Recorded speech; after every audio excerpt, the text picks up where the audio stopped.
Hello you guys, and welcome back to my channel. So for today's off-topic discussion, for something that I will be talking about throughout the series. So for this video, I'm going to be talking about the time an ignorant counselor said I wasn't autistic, and this was for a pretty stupid reason. You're going to lose 30 IQ points when you hear the reason. But this started when I went through a program that I thought would help me look for a job. My initial impression of this program is maybe they will help you find a job within your skills and within your strengths. So say someone who is good with math, then maybe they'll help you find a job related to numbers, for an example. I thought that's what this program would do. My mom originally signed me up for the program. I mean, in regard to talking to the counselor that we're going to talk about in a minute. Okay. Then I went to the program when I had to meet with the counselor. I did have records of my autism diagnosis, but I just had only a few left because the big chunk of it was used for something else. And that's why it's important you copy your records, because you'll never know when you're going to need it. So I give the counselor what was left of my records, and then she looks at them and then she goes, you're not autistic because of how you talk. Now, let me repeat that for the people in the back. She said I wasn't autistic because of how I talk. That was the dumbest shite I've ever heard in my life. How can you have someone who is a disability counselor that arrogant, that ignorant? How is it possible?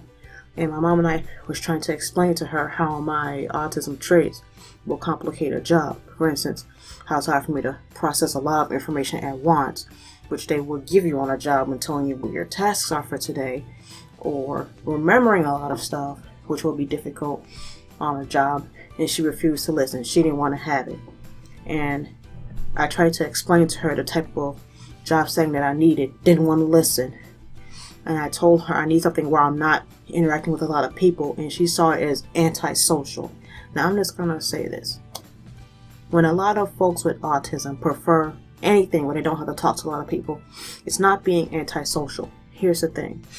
We struggle with socializing. We don't have the ability to pick up on social cues, nonverbal cues like body language, voice tone, and facial expressions. We don't have the ability to pick up on that like the neurotypicals do. And socializing can be a lot difficult and quite stressful for someone who doesn't have the skills to do so. You might offend the person without intentions. You might say something they don't like. And even if you do learn the social rules, it will be exhausting for us to constantly keep up.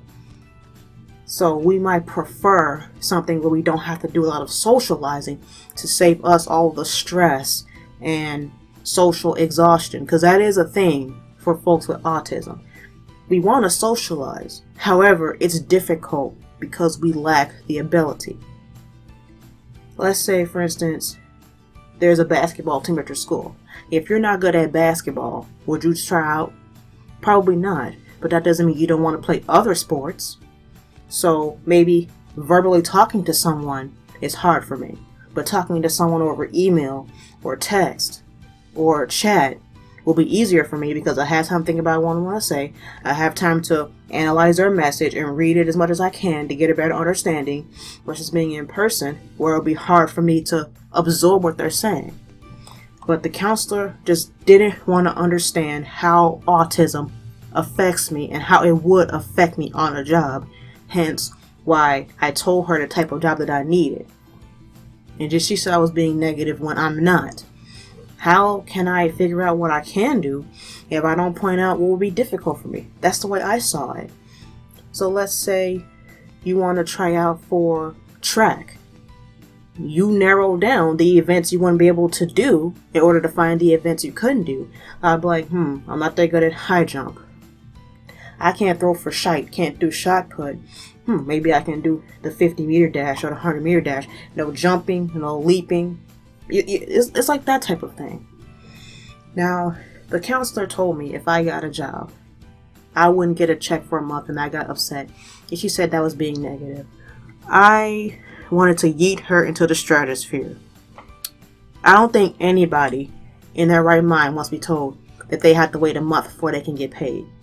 Let me ask you this. If you're a barber, stylist, carpenter, or any other profession where it could take you a while to do it, if you spent weeks building someone a garage, and then they go, I can't pay you till next week. You have to wait next month. Wouldn't you be upset or mad? Right. So that was basically saying, oh, you have to do all this work and you have to wait a month for your check. Like, people don't have time to wait for their money, especially if they need the money, the first check, to catch the bus or put gas in their car. And if they had to wait a month before they can get paid, how are you going to expect them to get to work if they run out of money for the bus or for gas? Exactly my point. And my mom said that most places hold your first check. I don't agree with that, because the pay cycle is every 2 weeks or every week. So why can't the next pay cycle just be the final check for you if you get fired or quit? That makes a lot more sense than just holding your check. That makes a lot more sense to me, just making that next cycle your final check. I just didn't know what to think about this lady. And as a result of her refusing to understand me, I ended up struggling throughout the program. And there was another program with this program. I know y'all confused, but with the counselor, that was just setting me up for the group that they offered. And let's say, for instance, this company does help adults with autism, but maybe I had to be put in a different department. Maybe I had to be put in a different department. But because the counselor refused to believe I had autism and didn't want to take time to understand my struggles, I was not placed properly, and I ended up struggling.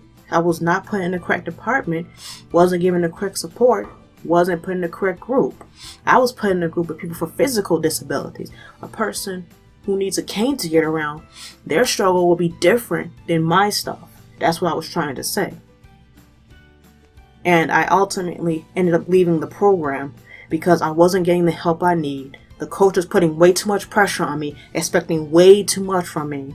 I was clearly struggling to find a job, and this coach kept adding pressure to me. And what I mean by this is saying, you need to come in, you need to be applying. And I'm trying my very best. I just could not find that many jobs to apply to. So this is why we need programs that explicitly help autistic adults.